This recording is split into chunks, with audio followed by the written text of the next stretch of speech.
Salut la compagnie, c'est Jules Melon et aujourd'hui dans Impro Ciné Critique, ça se voit et ça va s'entendre surtout je pense, je suis malade mais je tente quand même une vidéo pour me requinquer, on verra bien, hein. Si elle est en ligne ça veut dire que je suis allé au bout, mais je sais pas encore quand je vais la publier parce que je vais peut-être revoir mon planning si ça dure encore quelques jours, cette maladie qui me colle un petit peu au lit.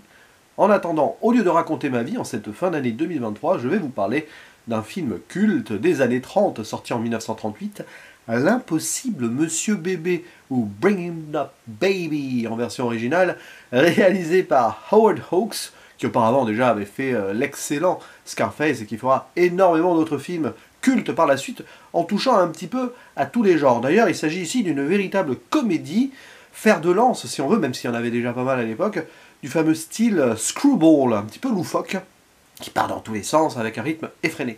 Et au casting, dans les rôles principaux, nous avons un duo extraordinaire, à savoir Katharine Hepburn, qui n'était pas encore rodée à cet exercice à l'époque, et Cary Grant, qui lui l'était, et d'ailleurs il est encore britannique dans les années 30, il n'était pas encore naturalisé américain.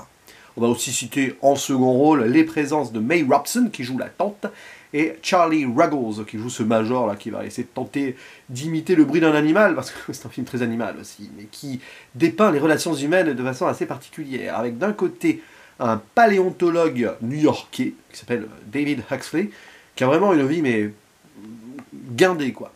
Il dédie son existence à son travail pour obtenir une grosse subvention au musée naturel dans lequel il travaille, et il n'a que pour passion ultime et travail vraiment minutieux que la construction, enfin la reproduction totale d'un squelette de dinosaure, un brontosaure, mais il lui manque encore un os de clavicule qui va être, on va dire, l'une de ses quêtes dans le film.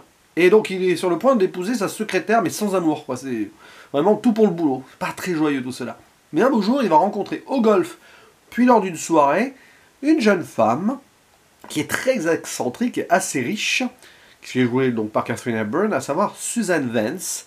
Et évidemment, entre les deux, ça va pas coller, hein. Elle l'énerve beaucoup, petit malentendu, quiproquo, bon, ça va se continuer comme ça, hein, tout le film. Et forcément, de fil en aiguille, à un moment, les deux vont se rapprocher, d'autant plus qu'elle le veut, ce monsieur. Voilà, il lui a tapé dans l'œil, et elle décide de le conquérir, en prenant pour prétexte, par exemple, le fait qu'elle vient de recevoir un...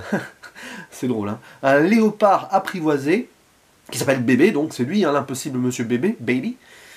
Et, et à un moment, ils vont se retrouver tous les deux, avec le léopard dans les bras, là, enfin sur le dos plutôt, et on va rentrer tout un jeu dans une maison avec la tante et tout, un major, bref, ça va être un bazar sans nom, c'est du screwball, quoi, tout simplement. Bref, et c'est pas forcément le style de cinéma que j'apprécie le plus, ou que je connais le plus non plus. C'est un film que je découvre sur le tard, mais j'avais envie. Et malgré que parfois je peux être réticent, alors ça dépend, il faut que ce soit super bien écrit, quoi. À ce genre-là, là, ça m'a vraiment marqué. C'est un film qui ne s'arrête jamais, et qui est très pertinent sur pas mal de choses. Alors oui, il y a des scènes cultes très drôles, hein, autour de l'animal, ou des animaux, parce qu'à un moment, il y a un chien aussi. Le chien qui va récupérer l'os, à un moment, parce qu'on lui envoie l'os qui lui manque. Waouh, super, mais le chien, il récupère donc ce truc. Alors, et il va plus être intéressé par ce chien pour retrouver l'os que par Suzanne qui le convoite. Donc c'est un peu un jeu du chat et de la souris entre humains, animaux, et animaux un petit peu qui s'humanisent par l'intelligence, et humains qui sont un peu animal, enfin, ils ont une attitude animale dans leur façon d'être. Donc il y a tout un truc là-dessus, c'est vraiment millimétré. Howard Hawks, dans sa mise en scène, il arrive à faire régner une ambiance extraordinaire. C'est au couteau, les dialogues sont remarquables, et on voit des acteurs qui, ici, tout simplement, ont la magie de l'alchimie. Parfois ça marche, parfois ça marche pas. Là, on a quand même deux grands noms du cinéma américain. Ça a collé. D'autant plus que Katharine Hepburn, bon, elle n'était pas à l'aise au début, mais elle s'est laissée aller. Elle s'est lâchée. Il y a eu pas mal de trucs impro, notamment Cary Grant qui lui arrache sa robe, un petit truc là. Ça va faire toute une scène remarquable. Donc il y a une place un petit peu à la magie du tournage, et des répliques qui ont été retouchées par les acteurs, qui ont été gardées telles quelles. Moi je trouve ça très fort, et puis ça se sent. Tu vois que les personnages s'amusent, bon déjà, enfin s'amusent, façon de parler, mais même les acteurs, on sent qu'ils sont à fond derrière, et c'est extraordinaire. Et puis c'est un de ces films extraordinaires aussi, pour sa façon de contourner le fameux Code Ace de l'époque. Vous savez, c'était très guindé. Alors dans ce genre de comédie-là, il faut quand même des petits sous-entendus, des petits moments où ça doit déborder. Et on a des... autour de l'os, par exemple, un Mr. Bone, il va se faire surnommer par sa peut-être future compagne, on ne sait pas trop. Et il y a toute une, évidemment, référence sexuelle hein, au pénis. Dans le sens où il perd son os. Où est sa masculinité à ce monsieur? Dès le début, voilà, il se laisse un petit peu faire. Il a pas envie vraiment de prendre les choses en main. Et là, il va être à la quête de ce qu'il est au fond de lui, à travers cet os, peut-être réussir à conquérir cette femme qui le veut. C'est un petit peu truc comme ça, et puis il y a une scène extraordinaire, à un moment, il met une sorte de peignoir, robe de chambre, je crois que c'est une robe de chambre, hein, plutôt, un petit peu comme celle-ci peut-être, mais de femme, une sorte de déshabillé, mais en fourrure, donc se met en costume involontairement, parce qu'il n'a pas ses vêtements, donc il récupère ce qui appartient à Suzanne, et il va faire face à la tante. Vous imaginez la scène, c'est extraordinaire. Et ben il va dire I suddenly turned gay, quelque chose comme ça. Gay dans le sens joyeux, mais pas que. Vous voyez quand même, pour 1938, il y a des répliques comme ça qui sont vraiment passées comme une lettre à la poste à la censure, et qui sont devenues cultes. Il y a des choses là-dedans que tu te demandes comment ça a pu passer.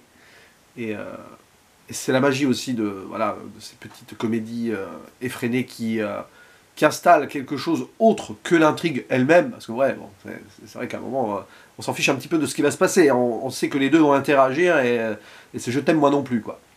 Avec, voilà, tout événement va avoir sa conséquence, qui va avoir sa conséquence, et tout, des non-dits et des quiproquos, etc., etc. C'est vraiment très bien jusqu'au bout, jusqu'à la scène finale, hein, qui renvoie au début d'ailleurs, mais autrement.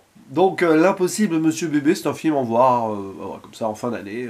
Ça m'a fait du bien, ça m'a fait plaisir de le regarder. Alors j'étais pas malade quand je l'ai vu. C'est peut-être lui qui m'a fait tomber malade d'ailleurs, je ne sais pas. Mais je suis content d'en parler, même si cette vidéo est peut-être un petit peu moins, il faut l'avouer, hein, je pense, agréable à écouter que d'habitude. J'en avais fait au début de ma chaîne hein, des vidéos où j'étais malade. Bon, c'est beaucoup plus rare maintenant, mais là, j'avais envie. Des fois, il faut avoir envie et c'est le principal. Ça fait du bien.